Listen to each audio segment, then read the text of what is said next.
حي على الفلاح. وقل رب زدني علما.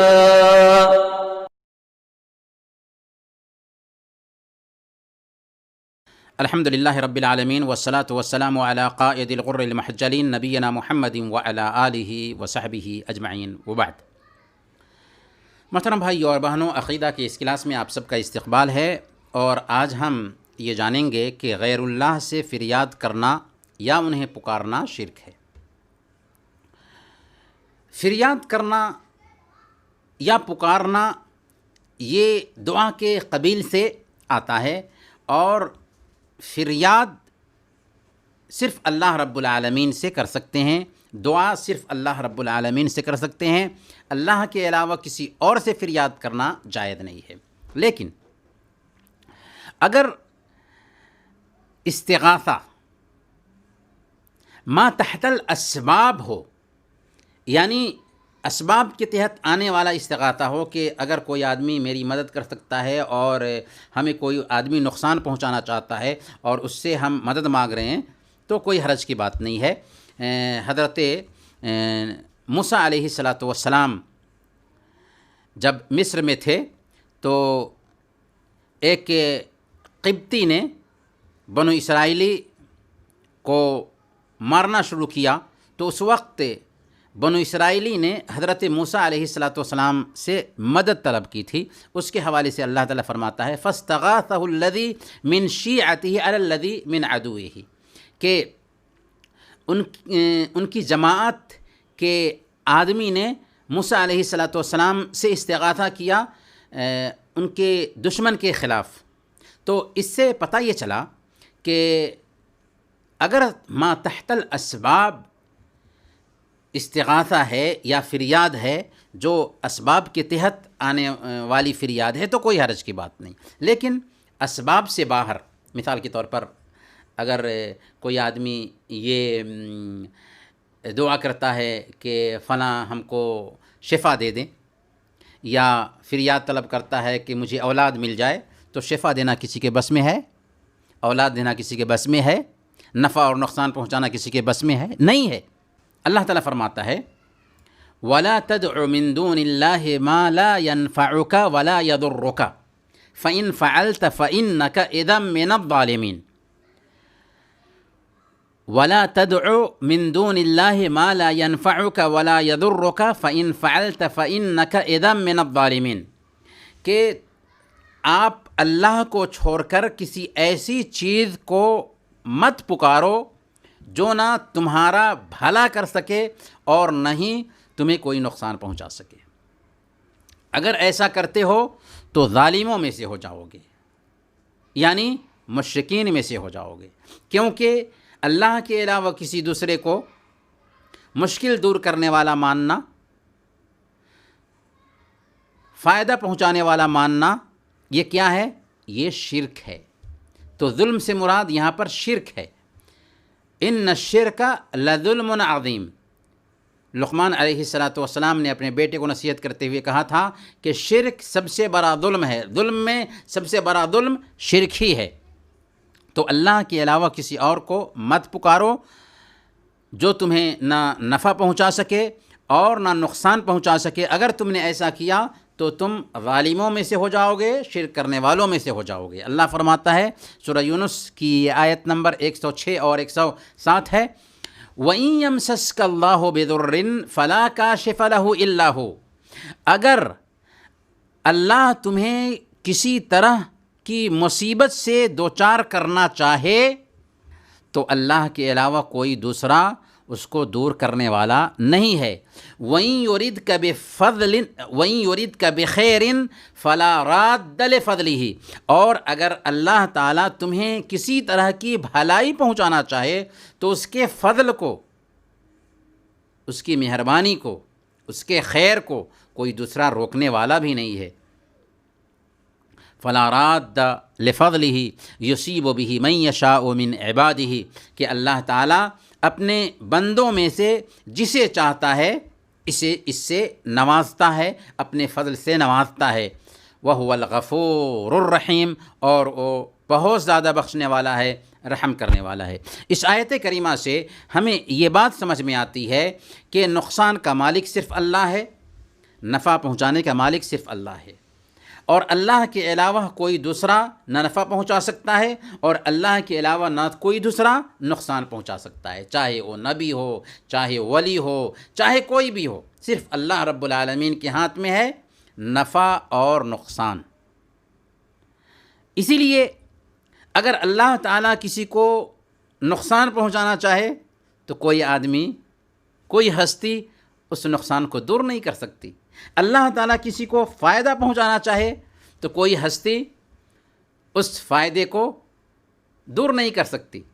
اسی لیے اللہ کے نبی صلی اللہ علیہ وسلم نے حضرت ابن عباس رضی اللہ تعالیٰ عنہ کو، جو آپ کے چچاداد تھے، نصیحت کرتے ہوئے کہا تھا، وَاعْلَمْ أَنَّ الْأُمَّةَ لَوِ اجْتَمَعَتْ عَلَىٰ أَن يَنْفَعُوكَ بِشَيْءٍ لَا يَنْفَعُوكَ إِلَّا بِشَيْءٍ قَدْ كَتَبَهُ اللَّهُ لَكَ، کہ اے ابن عباس یاد رکھو کہ اگر پوری دنیا بھی تجھے فائدہ پہنچانا چاہے تو اتنا ہی فائدہ پہنچا سکتی ہے جتنا اللہ نے تیری تقدیر میں لکھ دیا ہوگا، اور اگر پوری دنیا بھی تجھے نقصان پہنچانا چاہے تو اتنا ہی نقصان پہنچا سکتی ہے جتنا اللہ نے تیری تقدیر میں لکھ دیا ہوگا۔ بس اللہ جتنا چاہے گا اتنا ہی فائدہ مل سکتا ہے، اللہ جتنا چاہے گا اتنا ہی نقصان مل سکتا ہے۔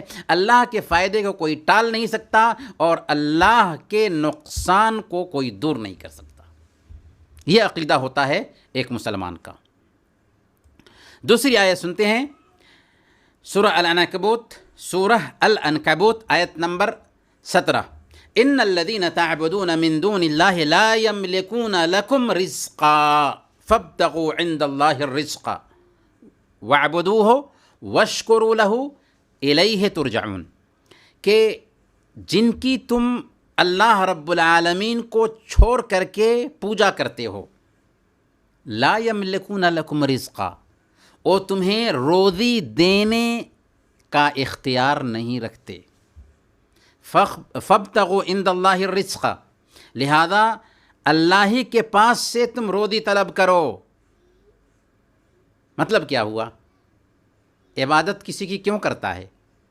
پوجا کسی کی کیوں کرتا ہے؟ تاکہ پوجا کرنے کی وجہ سے کچھ فائدہ ہو، پریشانی دور ہو جائے، بھلائی حاصل ہو، روزی میں برکت ہو۔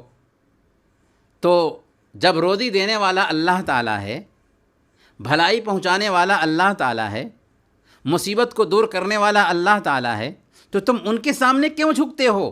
ان سے کیوں مانگتے ہو؟ ان کے سامنے میں روزی کیوں طلب کرتے ہو؟ فابتغوا عند اللہ الرزق، اللہ کے پاس میں روزی طلب کرو، اللہ سے روزی مانگو، واعبدوہ، اور اسی کی صرف عبادت کرو، واشکروا لہ، اور اسی کا شکر ادا کرو، الیہ ترجعون، تم اللہ رب العالمین کے پاس ہی لوٹائے جاؤ گے، اور جن کی تم نے پوجا کی تھی وہ خود تمہارے دشمن ہو جانے والے ہیں۔ یہ سورہ العنکبوت کی آیت نمبر 17 ہے۔ آگے کی آیت دیکھتے ہیں، اللہ تعالیٰ فرماتا ہے سورہ الاحقاف میں آیت نمبر 5 اور 6، اللہ فرماتا ہے وَمَنْ أَضَلُّ مِمَّنْ يَدْعُو مِن دُونِ اللَّهِ مَنْ لَا يَسْتَجِيبُ لَهُ إِلَى يَوْمِ الْقِيَامَةِ وَمَنْ أَضَلُّ مِمَّنْ يَدْعُو مِن دُونِ اللَّهِ مَنْ لَا يَسْتَجِيبُ لَهُ إِلَى يَوْمِ الْقِيَامَةِ وَهُمْ عَنْ دُعَائِهِمْ غَافِلُونَ وَإِذَا حُشِرَ النَّاسُ كَانُوا لَهُمْ أَعْدَاءً وَكَانُوا بِعِبَادَتِهِمْ كَافِرِينَ۔ آخر اس انسان سے بڑھ کر کے گمراہ کون ہو سکتا ہے جو اللہ کو چھوڑ کر ان کو پکارے جو قیامت کے دن تک اسے جواب نہیں دے سکتے۔ جن کی تم پوجا کرتے ہو، جن کو تم پکار رہے ہو، قیامت کے دن تک تمہاری پکار کا جواب نہیں دے سکتے۔ جب نہیں دے سکتے تو تم کس قدر گمراہ انسان ہو کہ ایسی ہستی کے سامنے میں ہاتھ اٹھا رہے ہو جو قیامت کے دن تک تمہاری پکار کا جواب نہیں دے سکتے۔ پھر بات یہیں پر نہیں ٹھہرتی، بات یہیں پر نہیں رکتی، وَإِذَا حُشِرَ النَّاسُ كَانُوا لَهُمْ أَعْدَاءً وَكَانُوا بِعِبَادَتِهِمْ كَافِرِينَ، کہ جب قیامت کے دن انسان جمع کیے جائیں گے، اکٹھا کیے جائیں گے، تو اس وقت وہ ان پکارنے والوں کے دشمن بن جائیں گے۔ آج تو آپ پہ سمجھتے ہیں کہ ان سے ہم کو مل رہا ہے، لیکن یہی کل قیامت کے دن آپ کے دشمن بن جائیں گے۔ اور وَكَانُوا بِعِبَادَتِهِمْ كَافِرِينَ، اور ان کی عبادت کا بھی انکار کر دیں گے، دشمن بھی بن جائیں گے اور ان کی عبادت کا بھی انکار کر دیں گے۔ تو پھر کیا فائدہ ہوا عبادت کرنے کا؟ عبادت اس کی ہونی چاہیے جو پیدا کرنے والا ہے، جو روزی دینے والا ہے، جو کائنات کا اختیار رکھنے والا ہے۔ اس ہستی کی عبادت جو خود محتاج تھی کچھ فائدہ نہیں دے سکتی، کیونکہ ان کے اختیار میں نہ موت ہے، ان کے اختیار میں نہ زندگی دینا ہے، ان کے اختیار میں نہ پیدا کرنا ہے، ان کے اختیار میں نہ روزی دینا ہے۔ وہ کسی چیز کے اختیار نہیں رکھتے، بلکہ کل قیامت کے دن وہ تمہارے دشمن بن جانے والے ہیں اور تمہاری عبادت کا بھی انکار کر دینے والے ہیں۔ اس لیے تمہیں چاہیے کہ صرف ایک اللہ سے مانگو، ایک اللہ سے لو لگاؤ، ایک اللہ کو پکارو۔ آگے کی آیت کو دیکھتے ہیں، سورہ النمل آیت نمبر 62، 62 نمبر کی آیت ہے۔ اللہ فرماتا ہے اَمَّن يُجِيبُ الْمُضْطَرَّ إِذَا دَعَاهُ وَيَكْشِفُ السُّوءَ وَيَجْعَلُكُمْ خُلَفَاءَ الْأَرْضِ أَإِلَٰهٌ مَّعَ اللَّهِ قَلِيلًا مَّا تَذَكَّرُونَ۔ جب کوئی بے قرار انسان فریاد کرتا ہے تو کون ہے جو اس کی پکار کو اور اس کی فریاد کو سنتا ہے؟ کون اس کی تکلیف کو دور کرتا ہے کوئی اللہ رب العالمین کے علاوہ؟ اور کون تم کو زمین میں خلیفہ بناتا ہے؟ یہ سب اللہ تعالیٰ ہی کرتا ہے۔ کیا کوئی اللہ رب العالمین کے علاوہ بھی معبود ہے؟ قلیلا ما تذکرون، تم بہت کم ہی سوچتے اور سمجھتے ہو۔ تو جب بات یہ ٹھہری کہ پریشان حال کی پریشانی کو اللہ تعالیٰ ہی سنتا، پریشان حال کی پریشانی کو اللہ تعالیٰ ہی دور کرتا ہے، تو ایک بندے کو چاہیے کہ اللہ سے لو لگائے، اللہ تعالیٰ سے مانگے، اللہ رب العالمین کو مشکل کشا اور حاجت روا سمجھے۔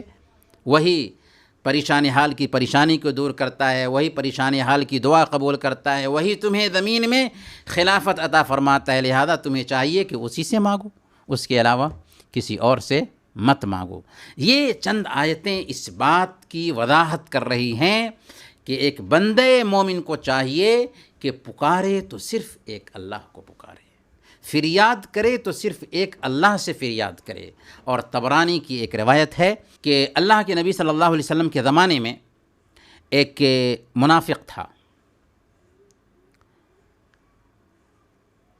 صحابہ کرام کو بہت تکلیف دیا کرتا تھا، اذیت دیا کرتا تھا۔